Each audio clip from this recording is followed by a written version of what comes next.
Thank you, Julie, and hello, everybody.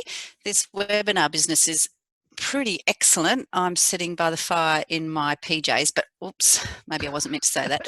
Um, so I'm really looking forward to tonight. This is a talk that Julie invited me to do some months ago, late last year, and all of them have been live till now, and we've had some really interesting input in the few that we've done so far, which has enabled me to add a little bit more to tonight. So the title of our talk is Horses and Paddock Behaviours. Is your horse normal? And I wanted to say thank you to Julie and Horse SA, and also the Adelaide and Mount Lofty Ranges Natural Resources Management Board for helping us put tonight together. Excuse me. So a little bit about me. I am a long-term equestrian. It was my second career to work with horses full-time. Like all of you, I'm sure you grew up being a boy or a girl who was fascinated by horses, possibly, or maybe you came to it later to life. Myself, we moved around a lot with my dad in the army, so I just found horses wherever I could. And I think one of the earliest photos of me is looking at a horse's undercarriage to see whether it was a boy or a girl. And since then, I've had a lifelong fascination with horses, and I'm not particularly qualified in this field, except I have a diploma of equitation science. I'm not a boffin. I'm a practical, hands-on person who's just fascinated. I'm a particularly good sponge, and I'm endlessly curious, and the question that I usually ask is, why does that happen, and what can we do about it? And and go from there. So I was first introduced to what we could now call equitation science around 20 years ago now, when I had to think about that, through one of our leading equitation scientists in South Australia, in Australia, Dr. Andrew McLean, and that's been a fascinating journey ever since. And I've just been a particularly good student. So hopefully what I've learned along the path over the last 20 years will be interesting and perhaps useful to you tonight. We had a lovely talk last night that I listened in on, another one that Horse SA had organised with the assistance of the NRM on biosecurity. And the presenter of that, Ruth Taylor, talked about the similarities between humans and horses, and coping with the current stressful situations. So I know we've all got different coping strategies, and I'm sure if you've had the luxury of spending some time with your horses, you know that they are all individuals as far as how they cope. We can make some generalisations, but the circumstances and the history that they bring and their genetic makeup determines whether what we're seeing is normal for them or abnormal. That's the theme of tonight. I'll just move on. Actually, no, I won't move on. I wanted to paint a little picture before I go to the next slide. When I was thinking about tonight, I was working with my farrier this morning, and I said to him, what have you seen as far as interesting paddock behaviours?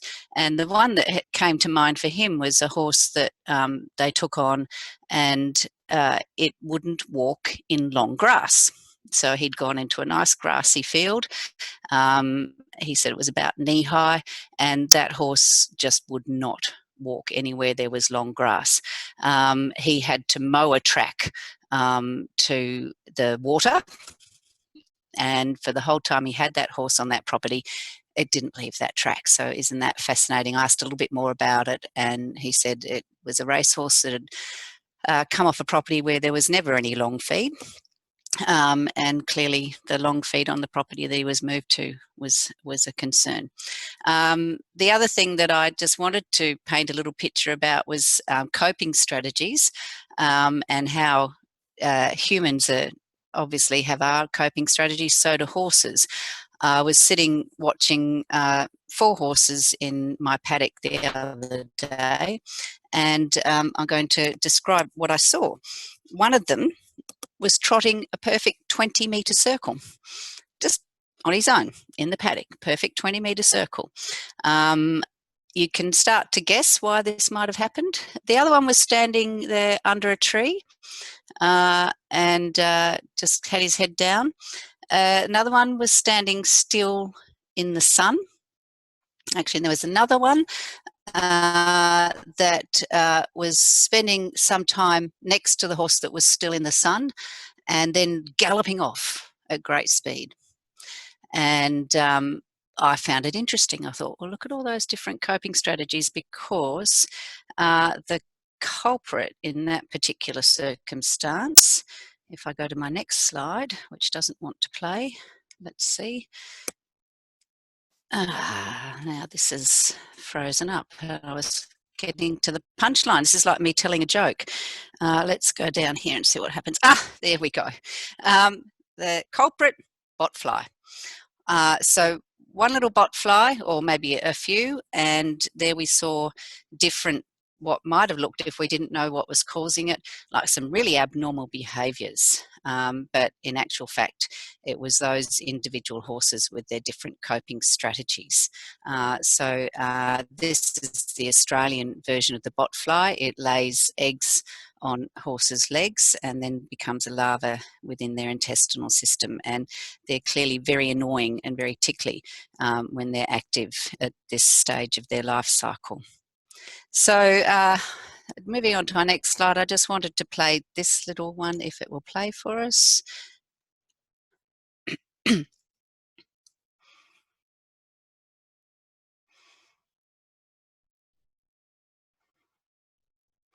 So you can hear the lady asking, what's with that? This is a little video that my stepson in Scotland, who's currently in lockdown over there, sent me, I think, late last year. And he was saying, Nicki, what's going on with this horse? Anybody who is with us tonight will probably recognise that we call that weaving. So for that horse, it was abnormal. It was newly presenting. They hadn't had the horse long, so we had a discussion about what might have brought that on, that behaviour. But let's have a little look at what is normal and what is abnormal. Now, these things, when I started making a list of what I could think of, you might have some more ideas. I can see that they're actually quite interchangeable, but just let's have a look at them within the context of what we might think is normal. So we know that horses need to graze, so hopefully if they're in a paddock and they've got the opportunity to graze, they're doing that. If they've got friends in the paddock with them, we often see them doing mutual grooming, where they stand nose to tail and one scratches the other's wither. We might see some mutual insect deterring, which is basically what I was describing there with the Botfly. I call it pass the Botfly, when that particular horse has figured out that he might be able to pass on that fly to the next one and run off, or they're swishing their tails, standing nose to tail. We'll see some playing and play fighting, and I saw that today in a couple of horses that are resident here. We see skin maintenance, sleeping, walking around. They're made to walk for a good amount of time each day, and if they've got the opportunity, we might see water lolling around if that's what they like to do, and maybe having some mud baths. And then if we have a look at what might we consider abnormal is aggression, if we find it's excessive. So basically anything in moderation is okay, but if we see it in excess, we might say it's abnormal. So aggression, eating bark, which might come under crib biting as well.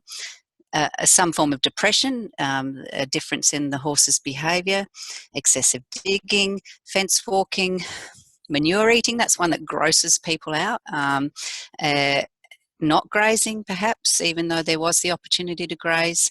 And then we go on. But the one that I wanted to particularly draw out of here was the one that I see most often when I'm doing behaviour consultations or working with people and their horses, is what we describe as separation anxiety. And I'm sure that if you've been around horses for a while, you've probably seen that, where they get anxious when they're removed from their mates or their mates go away. And we see a whole range of behaviours. Now, it might even be the horse that's gone into his shell and standing off in a corner, or it might be the ones that's really hypervigilant or running along fence lines. I know people are all different. If I'm stressed, I tend to go into my shell.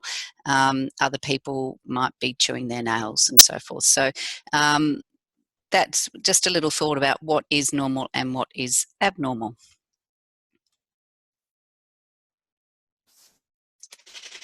Okay, so I wanted to have a little think about the modern day domestic horse, and I know every scenario is different, and every country is different, but this is a fairly common sight. Certainly, when I drive around where I live in the Adelaide Hills, that we see horses housed individually.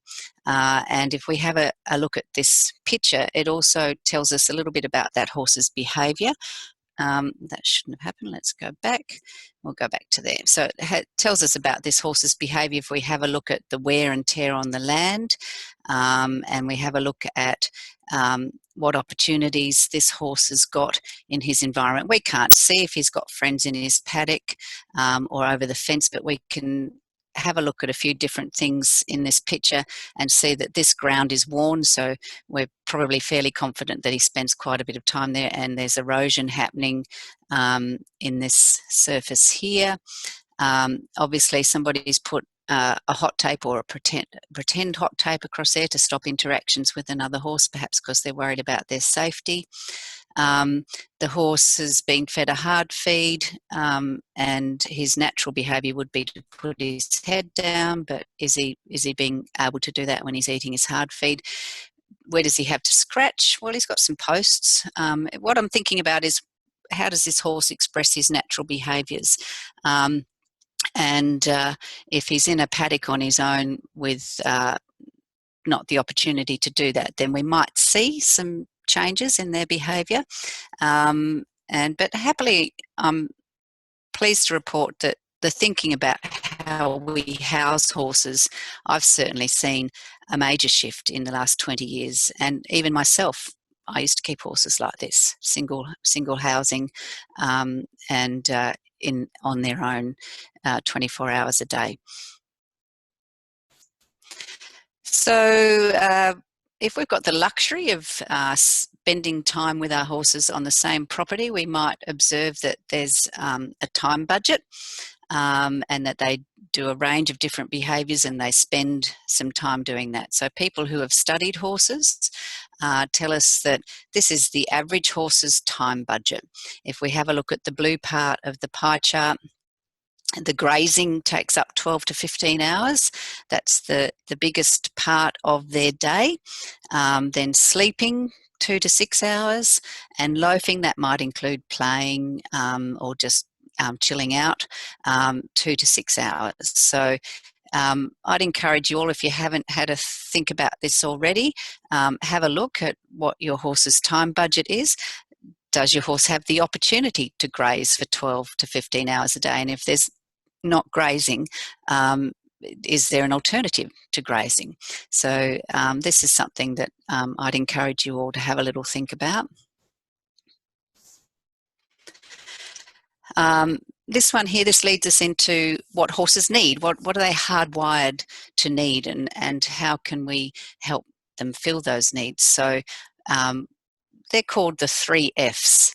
And if we have a little look here, the 3 Fs stand for forage in green, friends in yellow, and freedom. Freedom to move, freedom to show their natural behaviours. But if we have a look back at forage, people who know a lot about how horses function tell us that horses have evolved to need low energy and high fibre diets. They need access to that, and they graze for 12 hours a day, so we need to make sure they have a constant supply so that they can graze for 12 hours a day.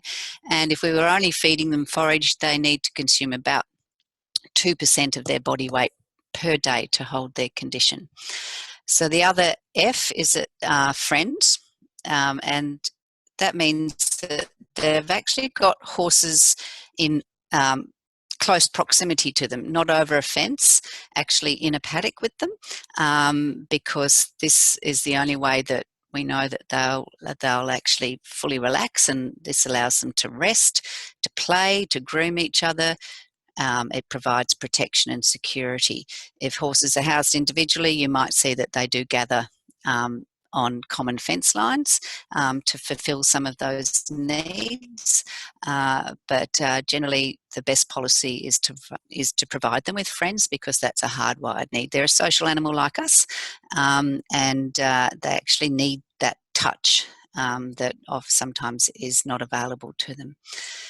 The other one is freedom, as I mentioned, the freedom to move, to express natural behaviours, and from a welfare perspective, the freedom from hunger and thirst, and just to be a horse.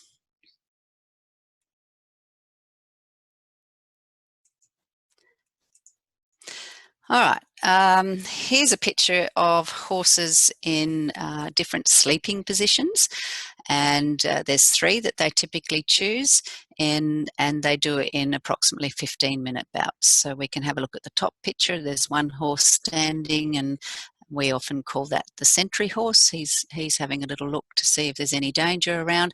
The others in the background are in 2 different sleeping modes, and the one to his right, who's on sort of sitting on his chest, is also a little bit aware of his environment. So they're the 3 different positions that you'll see when they're in that what's called lateral recumbency on their side.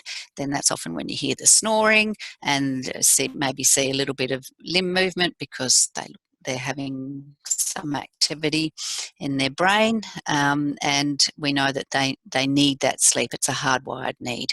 Sleep deprivation can be problematic for horses.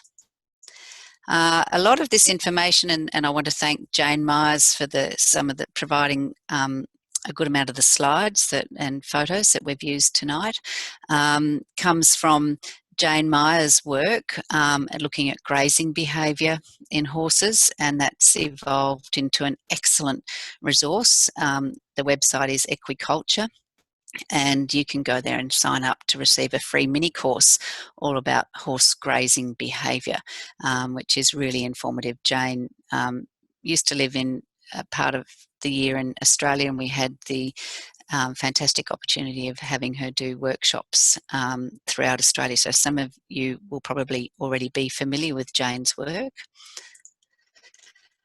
But I wanted to move on to talk about the human factors that influence behaviours in the paddock, which I think is where we can make the most difference in our horses' behaviour. So one, and I've put it at the top for a reason, is I do think that training plays a huge part in what we see in the paddock, but equally as important is how we design our property, and then how we manage the horses on it. So I just wanted to have a little think about the human factors that influence behaviour in the paddock, and we'll discuss that in some detail.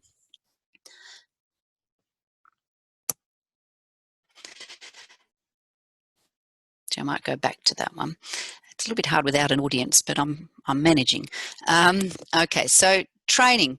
The horse that, let's take for an example, that has separation anxiety. If we can help that horse learn some signals through what's called negative reinforcement, pressure and release, if we can help that horse to respond reliably to pressure and release, sometimes we see the problem behaviours like separation anxiety diminish.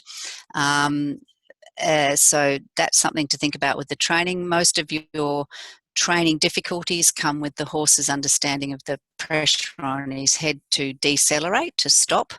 And when I have a look at what happens when there's difficulties in interactions between humans and horses, that's often the first thing that we look at. And that can contaminate what happens in the paddock, and exacerbate it if other factors come into play. And one of those factors might be property design. Can your horse always see another horse if they can't touch another horse? And are they fed in the one place, or do you move it around? How do you manage the forage if you're adding it into it? And there's lots of excellent websites and help on what you can do with property design that is horse friendly. And the other one is how you manage those horses.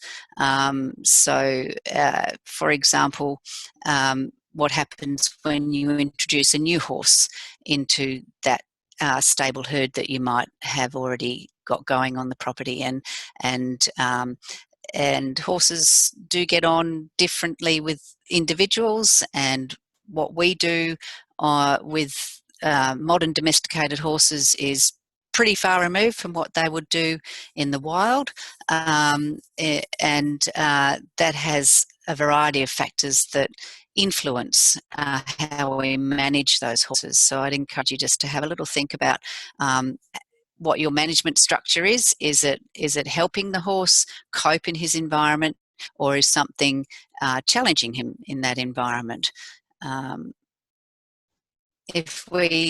If you wanted to go into more depth, there's an excellent resource called the eBark. It's been instigated by the University of Sydney, and what it is a global database of horse behaviour, and it explores how horse training and management interact with behaviour.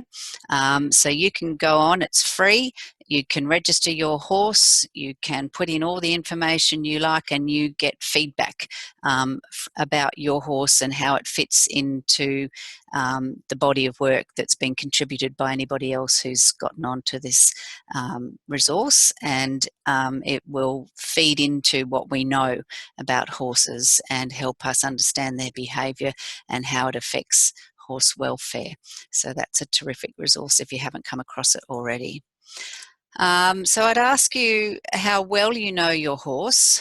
For example, are you familiar with the behaviours in the poster on the left here? Now, I know some of the text is a little difficult to read, but what this poster describes is behaviours and postures and positions that horses will use when they're in a state of stress or conflict, and it's how they communicate with their body language. So the one that, as a trainer, I see a lot with horses that have had some difficulties is what we call displacement behaviour, and that's an example of that would be the horse that you've been doing some work with, and all of a sudden he's just got this overwhelming itch, and he needs to scratch himself quite intensely. And that's a little bit like, I always tell the joke, it's a bit like when my husband and I are having a bit of a heated discussion, and I'm very serious and I'm trying to get my point across, and he's feeling a bit overwhelmed and he cracks a joke. So it takes the pressure off. Okay, so that's one that I see quite often. The other one that's quite interesting is licking, excessive licking. I can think of a horse that came to me for some training, and the first thing I noticed was he just wanted to lick me all over. When I delved down into that, and when we changed his environment and gave him some friends, that licking stopped, which was really interesting. Sometimes, it's not all about our interactions. Sometimes the behaviour that we're seeing can be an internal stressor. One of my students the other day was quite distressed and told me that her horse was really acting up, horribly different. None of the work that we'd done was working. He was dangerous to handle. And when we dissected that a little bit, I was pretty confident, without having even seen the horse, that what we had was a digestive upset. So it's autumn time here. We've just had some rains. There's lots of high sugar autumn grass coming through. And having a chat to the owner of that horse, we agreed that what we were seeing was probably an internal stressor for that horse. And the stuff that we call abnormal comes about when we've got external or internal stresses. So the challenge for us is to be familiar with their normal behaviour and notice when it changes. And if you've got the opportunity to do it, hopefully in lockdown, you're not isolated from your horse, and you're able to spend some time observing these behaviours.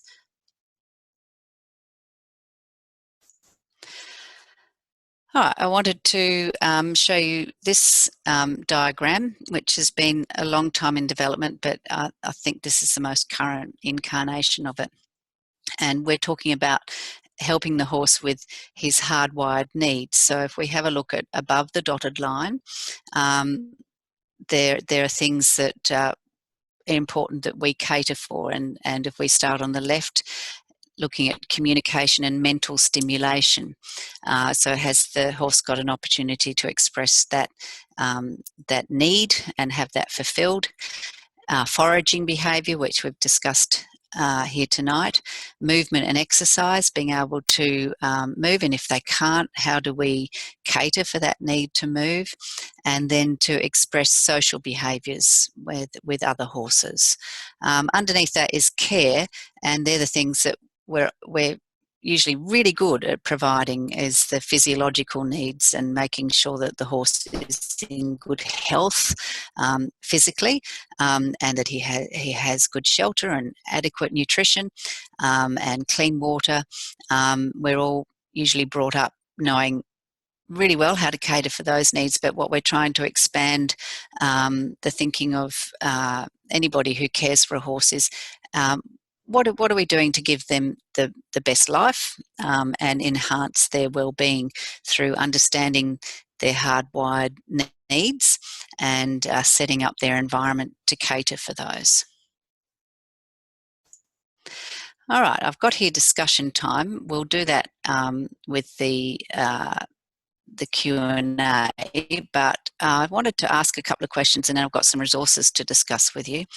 What we can do as horse owners or carers to better understand horse behaviour, to look after their needs, to care for the land we use. We're custodians of the land that we put our horses on, and I can remember thinking a long time ago what I would have liked to do in my second career, and I wanted to be a farmer.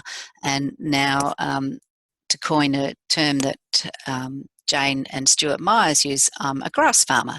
So to care for that land that we use is important to me, and it also has so many benefits if we look after it, as far as saving us money, keeping our horses happy and healthy, are two things I can think of. And what can we do as horse owners or carers to help horses and other horse owners? And that's a big question, because as we become more informed, sometimes we're seeing examples where with our eyes we might think that the horse's environment or his well-being could be improved, and how do we engage in those conversations with other horse owners? These are some resources that I put together that if you wanted to expand on what we did tonight, and tonight is just really just getting people thinking and sharing some information on what might happen in the paddock with our horses, with behaviour. But if you wanted to get into a little bit more depth, I've got a list of books there. The first one, you want the second edition of that, the Equitation Science book. That's quite an in-depth text. An excellent one, if you're just starting at looking at behaviour, is the one written by Professor Paul McGreevy called Carrots and Sticks. The one I really like that has come out fairly recently is Equine Behaviour and Mind. And for a younger audience, Horses Hate Surprise Parties, written by two Australian authors. That's also useful for anybody who's adults as well. You'll get a lot out of that. And by the same authors, coming out in later this year is an excellent book entitled Why the Long Face, What Equitation Science Can Tell Us About the Horse. If you pop those words that I've suggested into Google searches, you'll find tons of information. Ethogram is really just looking at what the horse's natural behaviours are, and then we have a look at their, we can go more in depth there. Websites, if you wanted to contact me, there's a contact page on the Kersbrook Equestrian Centre website for general information and for a wealth of conference proceedings, equitationscience.com. If you're interested in further study and maybe gaining some qualifications that will help you learn about horse behaviour and training, ESI education, and the authors of the books, Horses Hate Surprise Parties, and the one that's coming out later at their website is Sustainable Equitation. If you're a Facebook user, I've got some suggestions there. There's lots of very good behaviourists out there that specialise in the equine field these days. These are some that I know of, but there's tons more out there.